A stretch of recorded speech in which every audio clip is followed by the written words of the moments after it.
Salam alaikum, bonsoir à tout le monde. Euh, Très, très heureux d'être parmi vous. Vous m'excusez pour mon français parce que ça fait des années que je ne parle pas en français. Enfin, je manipule la langue anglaise, mais quand même, j'ai eu un bon niveau en français à l'école primaire, au moyen et au lycée. J'espère que je vais pouvoir euh, communiquer aisément. Premièrement, je voudrais remercier tous les intervenants. Euh, Amin Allal, Kahina Kartout, Mokhtar Laribi, Andy Dahmana et Abdelkader Dahmani qui ont présenté honnêtement de très bons webinaires. Et c'est des gens gentils. Par contre, moi, je vais sortir un peu de l'ordinaire, je vais être le méchant. Donc, vous n'allez pas m'estimer beaucoup. Pourquoi méchant? Parce que par expérience, je vois par exemple, les nouveaux diplômés, et même en Angleterre, les nouveaux diplômés, quand ils sortent, ils ne veulent plus apprendre, mais ils veulent gagner de l'argent. Et ça les déroute un peu de la bonne voie pour être un bon médecin, un bon ophtalmologiste, un bon dermatologiste, etc., etc. Euh, bon, on va passer un peu aux diapositives et je vais essayer de parler.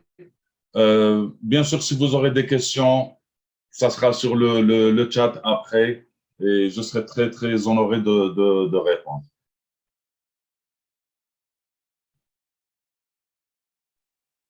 Juste une précision, Amine, te gêne pas, hein, si tu as un problème avec la langue française, tu peux le dire en anglais.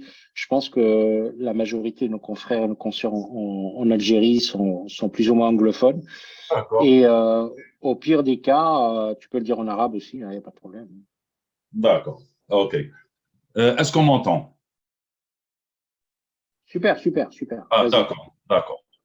Alors, aujourd'hui, c'est un sujet très simple, il n'y a rien d'innovatif, mais c'est la base.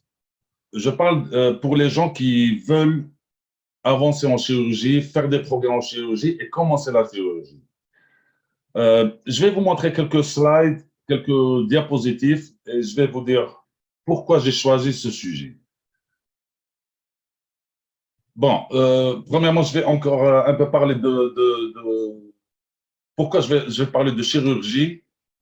Euh, j'ai fait mes études en Pologne et je vais vous dire pourquoi, entre parenthèses, pour arrêter un peu de la science. Moi, j'ai fait de l'équitation en Algérie et j'étais très jeune et dans mon club, il y avait un champion d'Algérie. Et ce champion d'Algérie était un vétérinaire. Et pour moi, le réflexe, c'est parce qu'il était vétérinaire qu'il est devenu champion d'Algérie. Et ce champion d'Algérie, c'est l'actuel ministre de l'Agriculture, M. Hafid Mhanni. D'accord? Alors, je suis parti en Pologne, j'ai fait mes études en médecine vétérinaire, ça a duré 6 ans. En quatrième année, j'ai commencé à faire de la chirurgie. On m'a invité à faire de la chirurgie. Après, j'ai fait mon PhD là-bas, j'ai enseigné à l'université. Et justement, en enseignant à l'université, en radiologie et en chirurgie, je n'ai jamais vérifié l'absence ou la présence des étudiants et je n'ai jamais mis des notes sous la moyenne pendant les tests et les colloquiums en théorie et en pratique. Si un étudiant ne connaissait pas la procédure, etc., je n'ai jamais, jamais donné une moyenne négative. Je les ai envoyés à la maison de relire, de se préparer et revenir. Par contre, j'ai toujours donné des notes en dessous de la moyenne pour ceux qui ne se préparaient pas correctement pour m'assister en chirurgie. Parce que je sais que c'est la base. Et vous allez voir pourquoi je parle de ce sujet. D'accord? Et bien sûr, c'est toujours comme ça. الإعلام لازم يكون partout. Bon, maintenant, quelqu'un qui fait ses opérations, ces opérations. Alors, ici, on voit la souris. Ou bien je vais mettre un pointer. Oui, oui, Non, on non, la c'est voit. très bien, c'est On très la bien, c'est voit. très bien. Ah, excusez-moi, je ne suis pas très. OK. Mais là, on voit mieux un peu, je crois. Alors, ça, c'est une TPLO, c'est Tibel Plateau Levening Ostéotomie. C'est l'opération qu'on utilise, qu'on préconise le plus en Angleterre pour un ligament croisé, à la rupture d'un ligament croisé. C'est une opération invasive, dure à faire, surtout pour quand on débute avec. On fait une radio, on est très content, on est satisfait et on se sent chirurgien, orthopédiste, etc. La deuxième, c'est une fracture fatale. Vous avez des fentes ici, c'est tout ça, c'est des lignes de fracture, ici et ici, et l'intercondylaire. Et vous faites une opération, il y a plein d'implants, des vis, etc., et vous êtes fier de vous-même. Ici, vous avez la fracture de la malléole médiale. C'était un petit fragment comme ça, si je me rappelle bien, 3-4 mm. Et vous faites plein d'implants, etc., et vous êtes fier. Mais si vous avez ça, si vous avez une infection orthopédique, croyez-moi que vous allez détester votre métier. Quand on a une infection de la membrane périostéale, de la péritoine, de la plèvre, vous allez détester votre métier parce que c'est compliqué à y remédier. Maintenant, je n'arrive pas à… Voilà. Écoutez, je ne veux pas attaquer des gens, je ne veux pas… Mais c'est des photos que j'ai prises qui ont été publiées sur Facebook en public.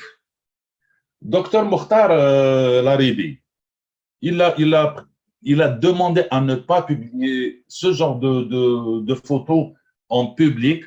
Il vaut mieux le faire dans le groupe, Riva, Eva, etc. Parce que ces photos, elles vont parcourir le monde.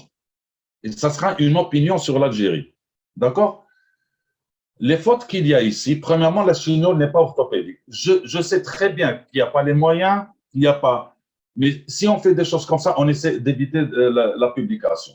On peut le faire entre nous, les vétérinaires, mais pas en public. Regardez, il y a les poils ici. Il y a une seringue ici. Il y a, je ne sais pas si c'est du coton ou bien du papier. Les gants ce sont pas des gants stériles. Je le sais. Et elles sont trop courtes. On voit la main découverte ici et ici. Et ça, pour moi, ça va donner une infection. J'espère que non, mais c'est très probablement qu'il va y avoir une infection. On va parler de ça plus tard. Ici, nous avons un deuxième cas. Regardez, les bras qui sont découverts. On n'a plus de sang, Amine. Hein. Pardon? Pardon? On t'avait perdu à un certain moment. C'est bon. Vous m'entendez ici. Hein? Alors, vous avez le bras qui est à couvert. Vous avez une tache de sang. Donc, ça doit provenir de cette main. Et on ne peut pas éviter une infection comme ça. Là, j'ai mis un peu la photo un peu floue, exprès pour ne pas… les auteurs de cette photo. Regardez. Ça, c'est l'utérus. Ça, c'est des gaz. Ici, il y a des gaz et ça, tout ça, c'est le poil. Et en bas, vous voyez les mains. C'est des trucs à éviter. Croyez-moi que vous n'aimerez jamais votre travail. Alors, soit, si on commence à faire de la chirurgie, soit on fait les choses sérieusement et on aura une satisfaction, ou bien on va bâcler le travail. Parce que un médecin qui va être stressé, Wallahi al-Adim, vous allez quitter le boulot. Vous allez quitter le boulot. Alors, je vous souhaite et non pas comme là ici, parce que j'en ai vu des médecins dans ces états. Alors, ce qu'il faut savoir en général, les pathogènes contaminent toutes les plaies, que ce soit saprophyte ou la autre. Ils vont contaminer toutes les plaies. Mais cela dépend de le nombre de pathogènes dans le champ opératoire. S'il est supérieur à 10 puissance 6 par gramme, vous avez une infection assurée. Bon, ce nombre, il faut demander au microbiologiste. Je ne suis pas spécialiste dans ce domaine. Je prends cette idée en théorie. Mais ce qui est sûr, si la durée de l'opération dure en théorie 1 heure, mais en pratique plus d'1 heure et demie, le risque d'infection augmente de 2 fois. Donc, c'est pour ça, dans certaines opérations, comme j'ai des opérations assez longues, les champs opératoires, je les mets en double. Après 1 heure, j'enlève le champ qui est à l'extérieur et je laisse le champ stérile sur le patient. Et ce que je fais aussi, sur des opérations longues pour éviter une infection intra- et post-opératoire immédiate, je donne de la céphalosporine en intraveineuse pendant la prémédication, la sédation du patient. D'accord, ça élimine un peu le risque d'infection, surtout l'intraopératoire. La source des bactéries, c'est endo ou exo. Endo, quand on dit la salle, c'est la table d'opération qui n'est pas bien désinfectée, la table d'instruments, le chirurgien qui ne se prépare pas, les assistants qui ne se préparent pas, et bien sûr, s'il y a de la poussière, etc. Exo, c'est les organes et les tissus. C'est interne. Donc, si on a du pu dans le ventre, c'est ça l'origine d'une infection exo. Et l'environnement. Je ne sais pas en français si on dit l'ischémie ou l'ischémie. Enfin, je dirais l'ischémie. Les caillots sanguins. Oui, l'ischémie, les caillots sanguins, les poches de liquide, que ce soit inflammatoire, pur ou bien des kystes. Tout ça, c'est des sources d'infection. Et les facteurs intraopératifs, c'est par exemple l'hypotension. Et l'hypotension est arrive souvent sur une anesthésie très profonde. Et c'est pour ça, je conseillerais, si vous faites des opérations assez dures, surtout orthopédiques, ou bien thoracochirurgie, ou bien neurochirurgie, il vaut mieux avoir un cardiomoniteur pour vérifier la tension pendant l'opération. Les implants, dans les opérations orthopédiques aussi, le risque d'infection est plus haut. Si les implants ne sont pas très bien stérilisés, ou bien on ne manipule pas avec asepsie les implants. Le système immunitaire et les maladies systémiques, comme le diabète ou bien une atopie, c'est un risque d'infection. Et maintenant, le type d'opération, c'est 4CD. On va parler. C'est la classification des opérations par niveau d'infection. Alors, la première classe, c'est une chirurgie propre, sans ouverture des viscères creux, pas de notion de traumatisme ou probablement d'inflammation. Et ici, quand je mets un no ATBS, ça veut dire on n'a pas besoin d'antibiotiques en post-opératoire parce que c'est une chirurgie propre. Je ne sais pas si vous connaissez, par exemple, si on a un prolapse laryngéal, c'est ça? Et on fait une opération tie-back. il n'y a pas d'infection, il n'y a pas d'atrophie, etc. Donc, on n'a pas besoin d'antibiotiques en post-opératoire. Par contre, il y a la deuxième classe, c'est de la chirurgie propre contaminée. Et c'est l'ouverture des viscères creux avec contamination minime. Et il y a la rupture d'asepsie est minime aussi. Et ici, l'antibiotique est demandé. L'antibioticothérapie est demandée. En général, je donne les antibiotiques entre 5 et 7 jours en post-opératoire. Mais il y a des opérations, par exemple, que je sais qu'en France, probablement, ils considèrent que la stérilisation des chiennes, c'est une opération propre contaminée. Donc, ils donnent l'antibiotique. Moi, je considère que la stérilisation du chien, une chienne saine, c'est une chirurgie propre et je ne donne pas d'antibiotiques. Et je n'ai jamais eu d'infection. Parce qu'on se prépare correctement avant l'opération et on prépare le patient de manière correcte. Quand vous faites beaucoup d'opérations, le nombre d'antibiotiques que vous ne donnez pas aux patients, vous allez comptabiliser à la fin du mois et vous allez voir qu'il y a un bénéfice financier. La troisième classe, c'est la chirurgie contaminée. C'est une contamination importante par le contenu intestinal, la rupture d'asepsie franche, plaie traumatique récente datant de moins de 4 heures, parce que pendant les 4 premières heures, il y a une inflammation, la réaction de l'organisme, si on a une plaie, il y a directement les macrophages qui vont à la plaie, il y a une inflammation, et cette inflammation, après 4 heures, c'est une bonne nourriture pour les bactéries. Même les bactéries saprophytes qui sont sur la peau.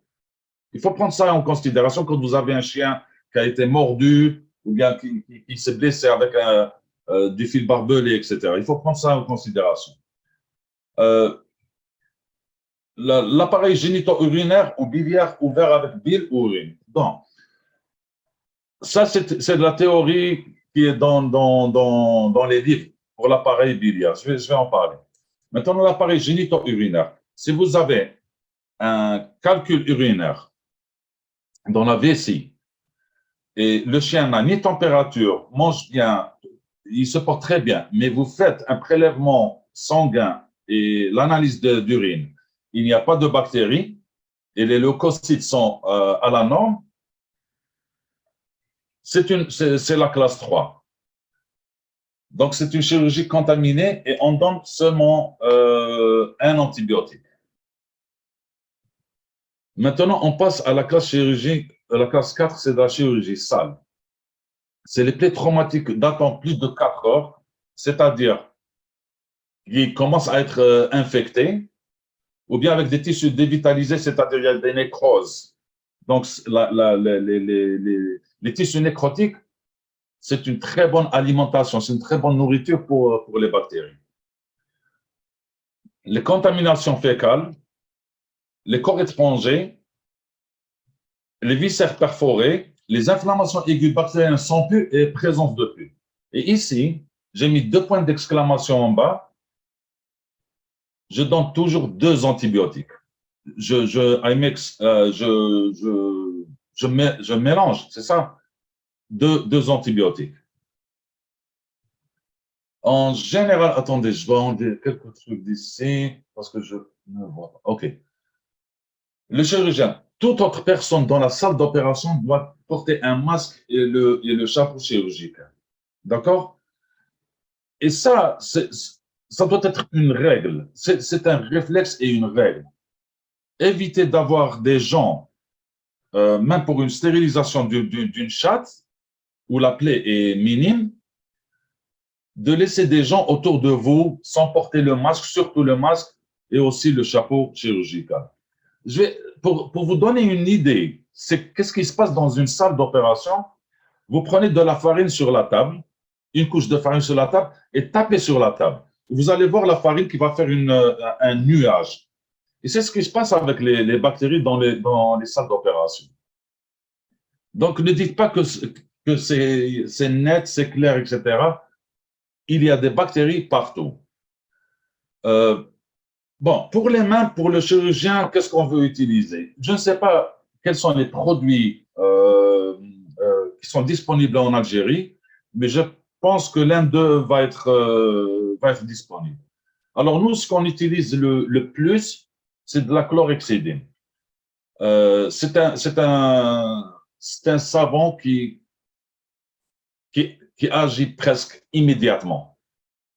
Et c'est ce qu'on utilise le plus pour le chirurgien et pour la désinfection de la peau sur l'animal. Deuxième option, c'est l'iodophore, la povidone iodine ou bien de l'alcool iodé.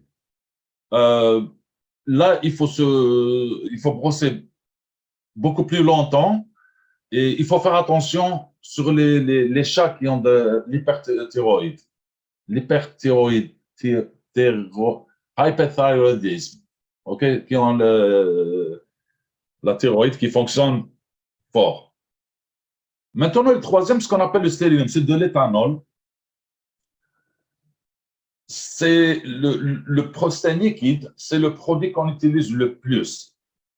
Alors, comment on se prépare pour une chirurgie? Pour la première préparation, on va montrer en vidéo, on fait une préparation chirurgicale totale.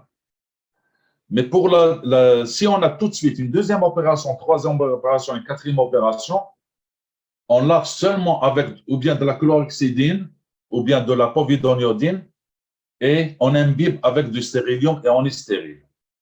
D'accord? On va parler de ça pendant les vidéos.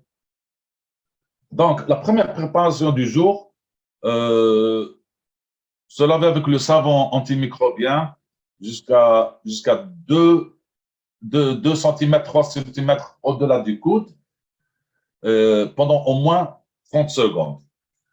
Avec la curette, on aura tout ça dans les vidéos. Avec la curette, on nettoie entre les ongles et la peau pour enlever les débris. Avec la partie brosse, je vais vous montrer la brosse. Il y a une partie éponge et une partie brosse. Avec la partie brosse, on brosse les ongles seulement pendant 15 à 30 secondes pour chaque main. Et maintenant, il faut brosser toutes les surfaces de la main, du poignet et de l'avant-bras. Et on fait des allers-retours de 10 à 20 allers-retours pour chaque surface qu'on brosse. Après, on rince à l'eau abondante et on applique de l'éthanol, le stérilium. Maintenant, il est préférable, je sais que ça coûte cher, il est préférable d'utiliser les tabliers stériles, achetés stériles. Mais vous pouvez aussi stériliser vos tabliers qui sont en tissu. Vous les mettez dans l'autoclave et à 121 degrés, ça se stérilise parfaitement. Les gants chirurgicaux, on doit les mettre de manière, en français, de manière fermée, close technique. On aura ça dans la vidéo. Pour éviter les infections. Double gant, j'ai mis ça double gant, je ne sais pas si c'est l'expression correcte. On dit double gloving. On met deux têtes. Sorry, pardon? C'est ça, Amine. Oui. Le double gant. Voilà. C'est pour les opérations de longue durée et surtout les opérations orthopédiques. Alors, si on met double gant, les gants internes sont d'une demi-taille plus grande que les gants externes que le chirurgien porte d'habitude.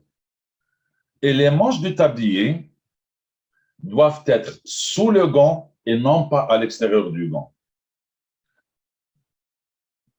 Et il faut se mettre dans la tête pendant l'opération que la partie stérile du chirurgien, enfin du tablier du chirurgien, c'est entre l'ombilic et les mamelons, بين السرة, je vais le dire en algérien, بين السرة والزيزة, et des doigts jusqu'à 2 cm au-delà du coude. Bon, la préparation du patient, cela dépend des opérations, bien sûr. Si c'est thoracique, si c'est abdominal, si c'est orthopédique, si c'est neurochirurgical, ou bien si c'est au niveau de la face. Mais en général, le poil doit être rasé. On utilise des tondeuses chirurgicales, je crois que c'est du numéro 40, et on doit raser au-delà de la plaie ou bien de l'incision qu'on va faire, à peu près 10 à 15 cm. Ça, c'est en théorie. C'est pour ça que j'ai mis à discuter. Moi, je rase le maximum, le maximum possible. À la dernière vidéo, vous allez voir quand je vais faire une petite halo pour le ligament croisé, comment on a préparé le membre postérieur. Bon, ici en Angleterre, le produit préféré, c'est de la chlorhexidine. Aux États-Unis, c'est de la povidone iodine. Donc, c'est à votre choix. Quand on prépare la peau le champ opératoire, on le fait de manière centrifuge, c'est-à-dire du centre vers l'extérieur. Et au minimum pendant 3 minutes. Et croyez-moi que ça, c'est très, très important. Ce temps, 3 minutes, est très, très important. Bon, je dirais 70% de mes opérations, c'est des opérations neurochirurgicales ou orthopédiques. Alors, on prépare le chien et le champ opératoire, mais quand on va à la salle d'opération, on refait la préparation. D'accord? On fait les 3 minutes encore. Et il ne va pas marcher, celui-là. Je ne sais pas ce qui se passe. Oui. Je vais lancer quelques petites vidéos. J'espère que vous allez bien entendre. OK? Il n'y a rien d'innovatif, il n'y a rien de nouveau. C'est juste un rappel. OK? Pour ce cas, par exemple, on va faire une opération sur la hanche. Donc, on a préparé le champ opératoire. Normalement, le champ opératoire, théoriquement, c'est à peu près 2 à 3 cm au-delà de l'incision. C'est-à-dire, si on a l'incision ici, c'est 2 à 3 cm, 2 à 3 cm de tous les côtés. Mais en général, ce qu'on préconise, c'est de préparer un très grand champ afin d'éviter une infection.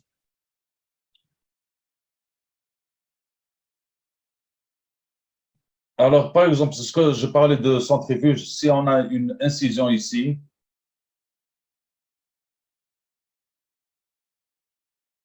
on commence à préparer le champ dans ce sens.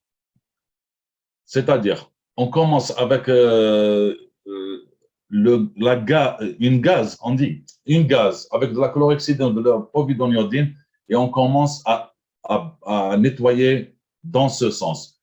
Ou bien une deuxième technique, on commence à nettoyer avec des cercles de l'intérieur vers l'extérieur. Et on fait ça à peu près 20 fois. Et ça doit durer dans les 3 minutes. D'accord? Ici, je m'excuse. Comme je l'ai dit à Wahid, j'avais passé à peu près 4h30 d'opération. J'ai dormi 1 heure et je suis venu faire la vidéo. Donc, je ne suis pas très frais. Je m'excuse. Bonjour. On va essayer de montrer comment le chirurgien doit se préparer. Aujourd'hui, je n'ai pas d'opération, donc je n'ai pas mis de masque. Dans la salle d'opération, toute l'équipe doit mettre le masque et le chapeau chirurgical.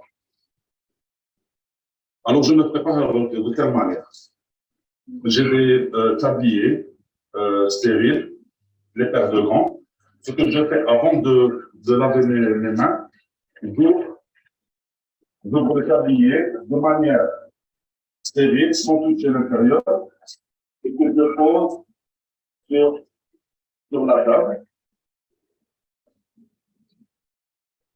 C'est la partie où je peux toucher, cette partie extérieure, je peux toucher. Donc, je l'ouvre sans toucher l'intérieur. de telle manière.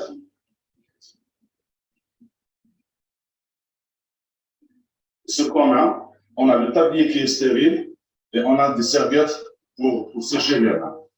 Et je pense sur ça, je pense une paire de gants chirurgicales stérile bien sûr.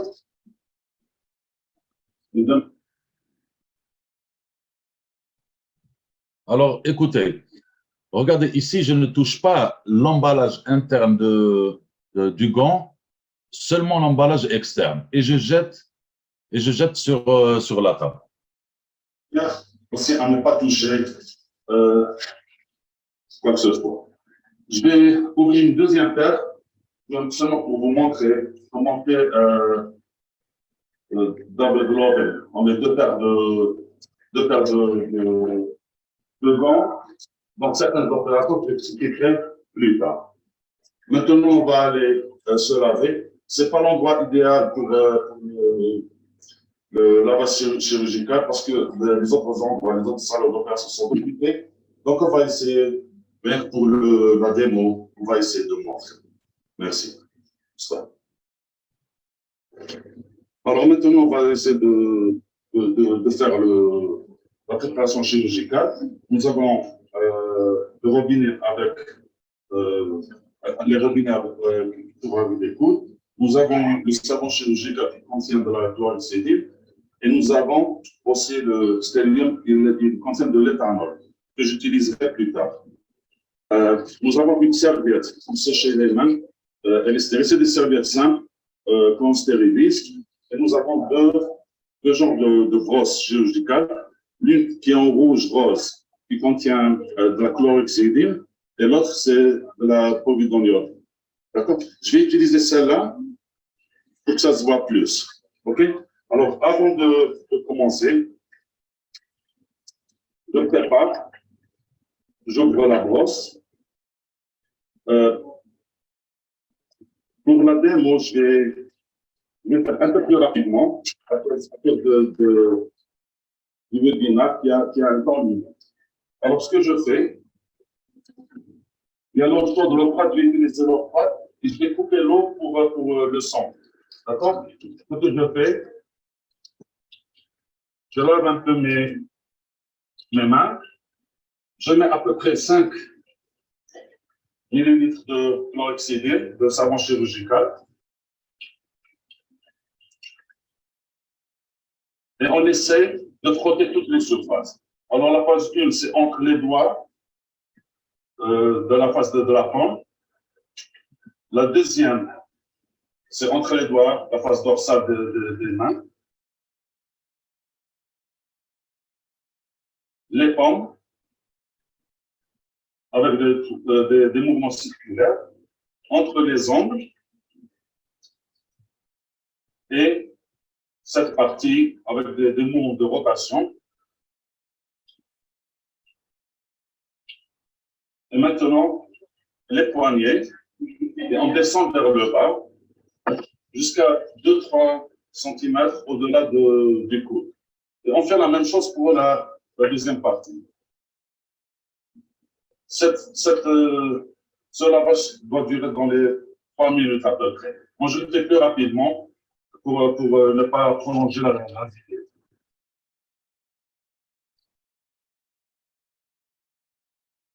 Maintenant, en chirurgie, quand on fait en anglais le scrubbing, cette partie, c'est la partie stérile.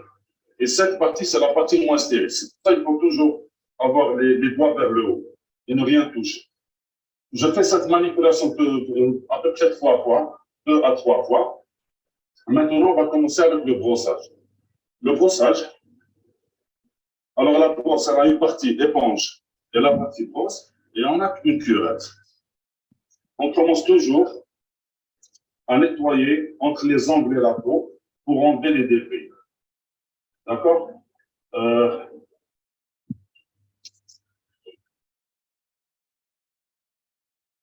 Et on fait la même chose pour l'autre main.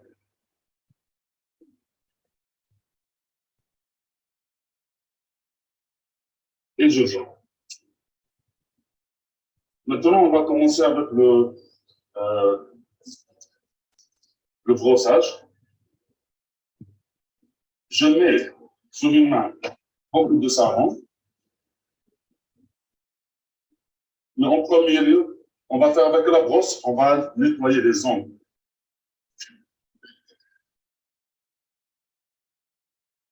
Ça va durer à peu près 30 secondes jusqu'à 1 minute. Et seulement les ongles. Et à partir de là, je vais commencer à frotter avec le côté éponge.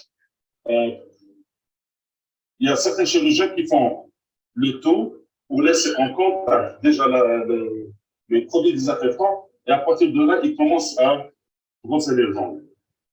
Et on fait toutes les surfaces. Et en général, pour chaque surface, c'est entre 10 à 20 allers-retours. Nous, on va le faire un peu plus rapidement pour la vidéo pour qu'elle ne soit pas trop longue. Alors, on fait les doigts, toutes les surfaces des doigts, entre les doigts aussi, sans oublier aucune surface et aucune partie. D'accord? Moi, je fais très rapidement parce que je n'ai pas d'opération et c'est seulement pour la démonstration. Après, on fait des mouvements circulaires sur la paume, sans oublier les côtés, et entre l'index et le pouce. Et aussi, on fait des mouvements circulaires sur la partie dorsale de la main. Et maintenant, on va vers les poignets. Et à partir de là, on descend. D'accord? Une fois fini, on passe à l'autre main et on fait exactement la même manipulation. Bon, moi, je le fais. On n'a plus besoin de la brosse. On lave.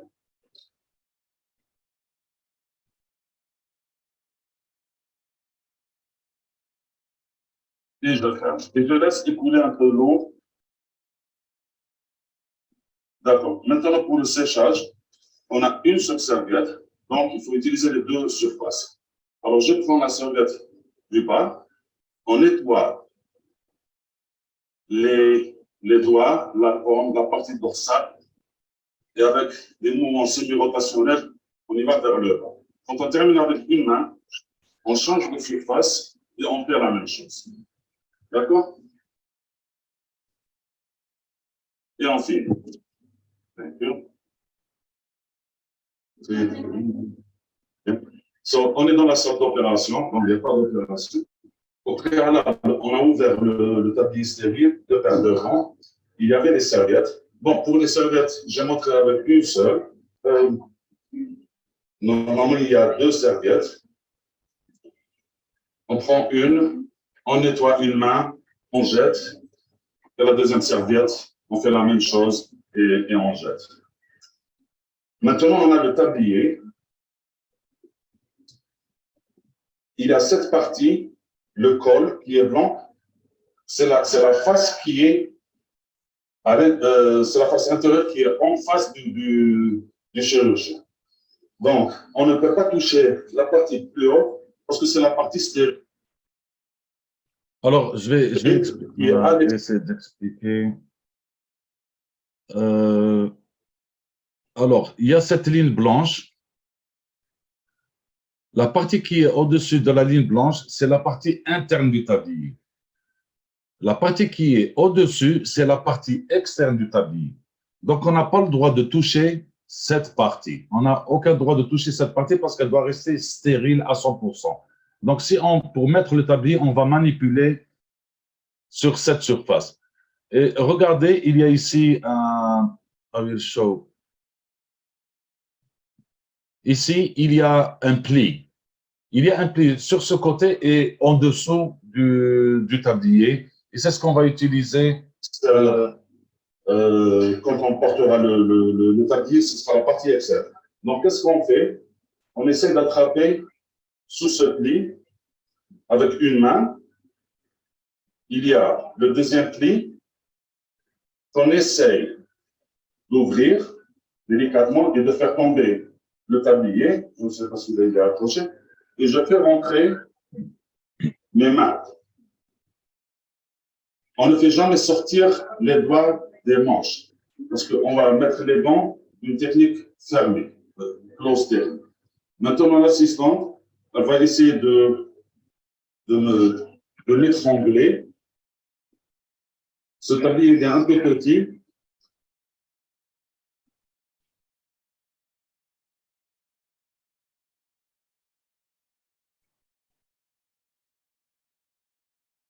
Yeah, non, thank you. Maintenant, je prends du paire de gants. Il faut essayer d'éviter de faire bouger ce drap, de cette partie, c'est stérile, pour ne pas avoir des infections, etc. Alors, nous avons une paire de gants. J'essaierai d'ouvrir sans toucher avec les doigts.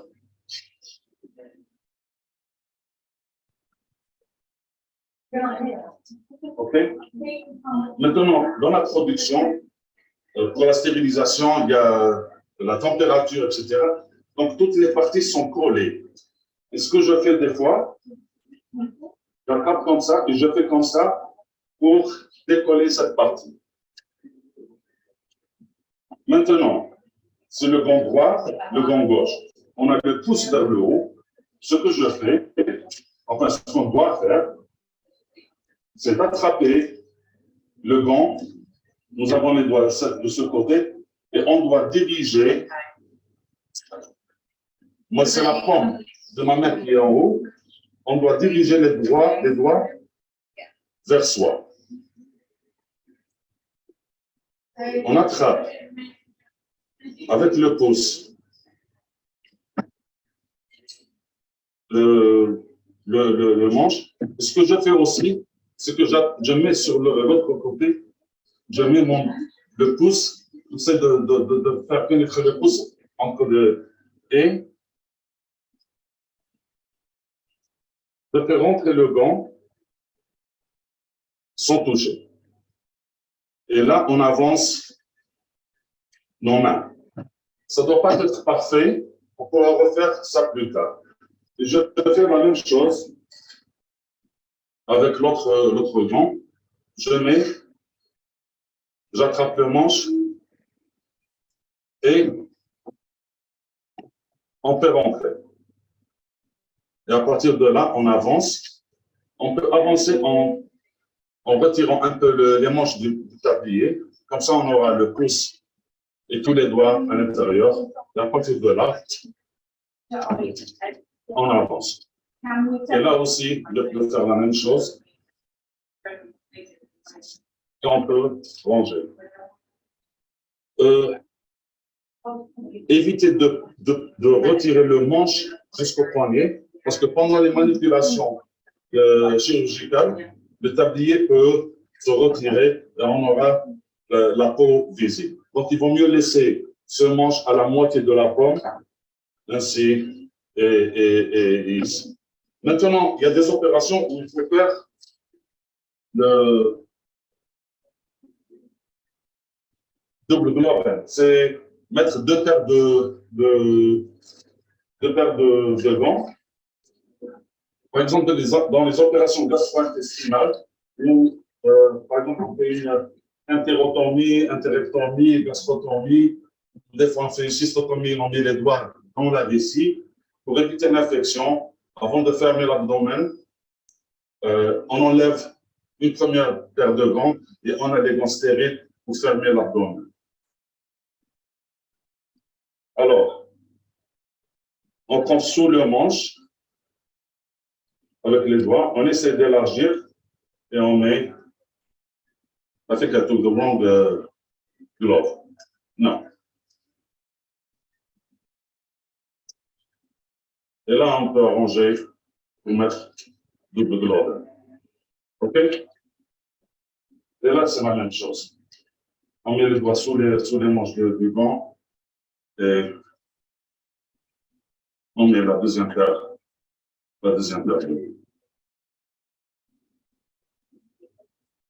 Donc, quand je fais une gastrotomie, par exemple, on manipule à l'intérieur de l'estomac, c'est infecté. Donc, seulement, et je gère. D'accord?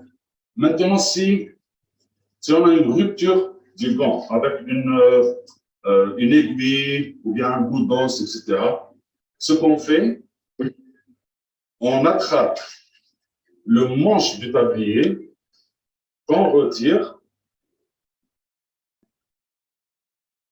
et on jette. Et on garde la main dans le tablier. Et comme ça, on ouvre une autre paire de gants et on refait, on remet les gants de la manière de la technique ferme.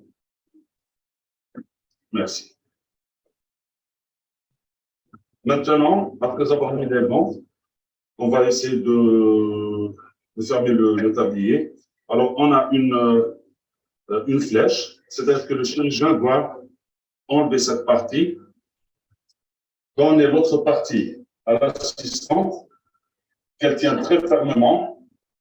Je fais le tour, j'attrape et elle va tirer.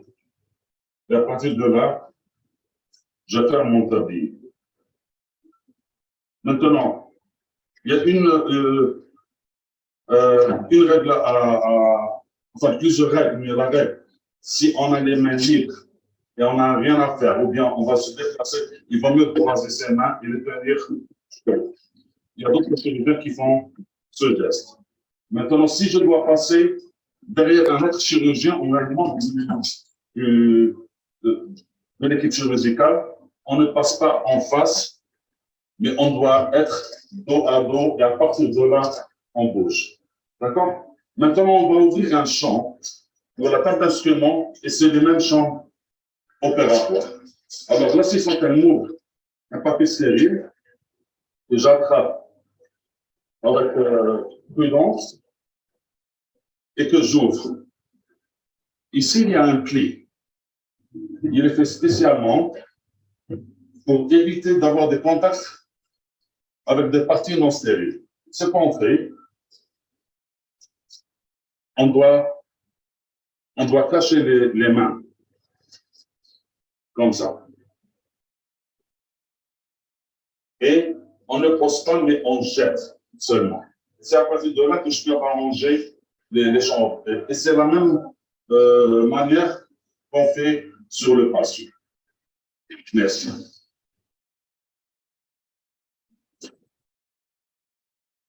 Alors, on ouvre les instruments qu'on n'a pas fait avant. Ils sont serrés.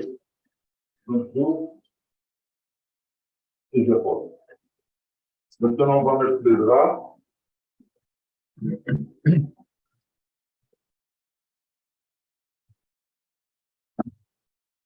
On jette seulement.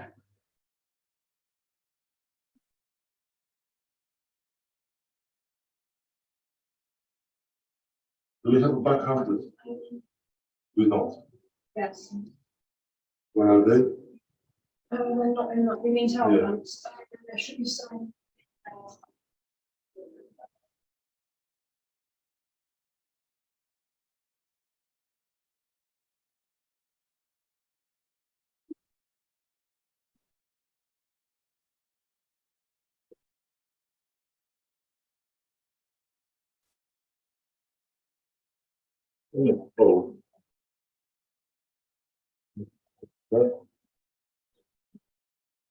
Yeah.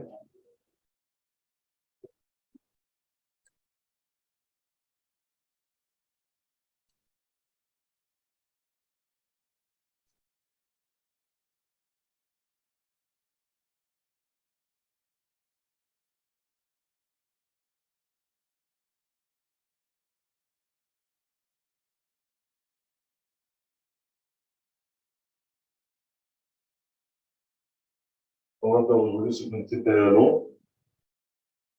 Alors, avant chaque opération, des opérations orthopédiques, on fait des analyses de sang, de l'hématologie et la biochimie. Chez ce chien, tout allait bien, donc il n'y a pas eu de pathologie. Donc, ce qu'on a donné, on a donné de la méthadomédine avec de la méthadone en intramusculaire.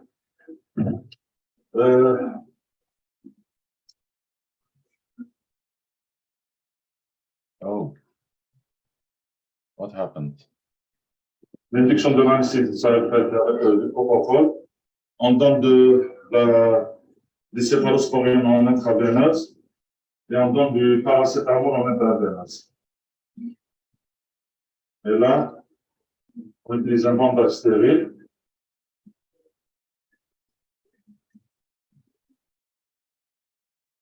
Et à partir de là, je vais dire à l'assistante de là. Bien, thank you.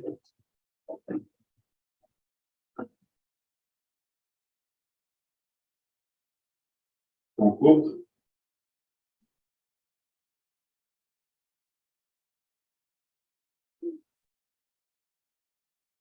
Voilà. Je voudrais dire seulement une chose. Dans toutes les opérations orthopédiques, on va faire une petite erreur, c'est-à-dire dans le genou.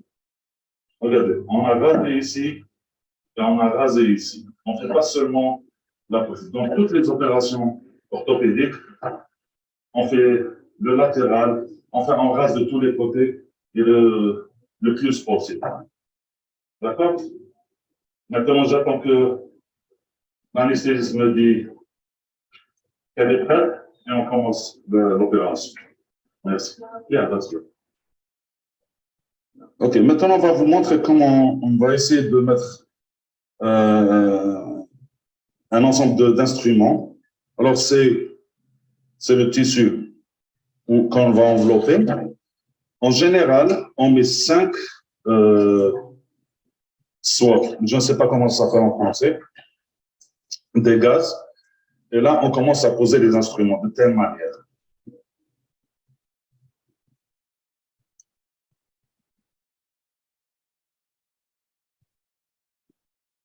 Ça, c'est pour une stérilisation d'une chienne de taille moyenne. Alors, qu'est-ce qu'on a? On a 2 porte-aiguilles, 2 paires de ciseaux, 4 à 5 pinces hémostatiques, 2 à 3 pinces, une de Kelly, une Hudson, des ciseaux Metzenbaum. En général aussi, on met un Babcock et les pinces à champ. En général, je crois que vous utilisez, enfin, le plus souvent, on utilise les Backhouse, mais là, on utilise les pinces normales. Et on met l'indicateur pour la stérilisation. Il va nous montrer est-ce que c'est stérile ou pas. D'accord? Et là, on va vous montrer comment lier tout ça. J'essaie de prendre. Alors, c'est un aller-retour avec.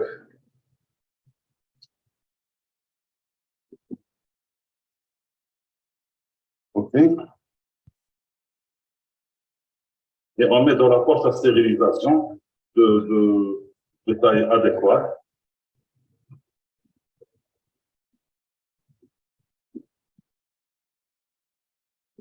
Et avec l'adhésif, ça se colle. En général, on met, that's good. On met la signature de la personne qui a fait ça, la date, et c'est quoi comme instrument? Alors, je vais vous montrer. Il y a la date, la signature, et c'est quoi? Parce que it was about 3 months, 6 months.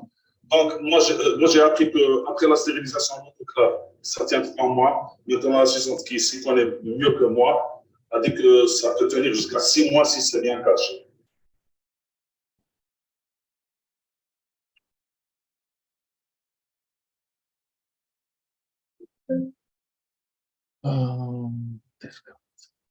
Yeah, so, je ne sais pas. Et c'est fini. Vous m'entendez? Allô? Oui, super, super, super. Oui, oui. Stop sharing. OK, yeah.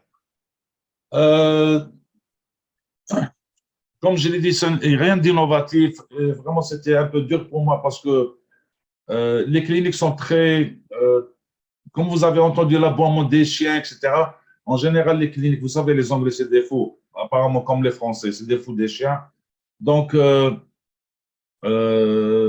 c'est toujours occupé, busy, etc. Et c'était un peu dur pour moi de faire des vidéos correctement. Donc, on était dérangés un peu partout. Bon, j'attends vos critiques.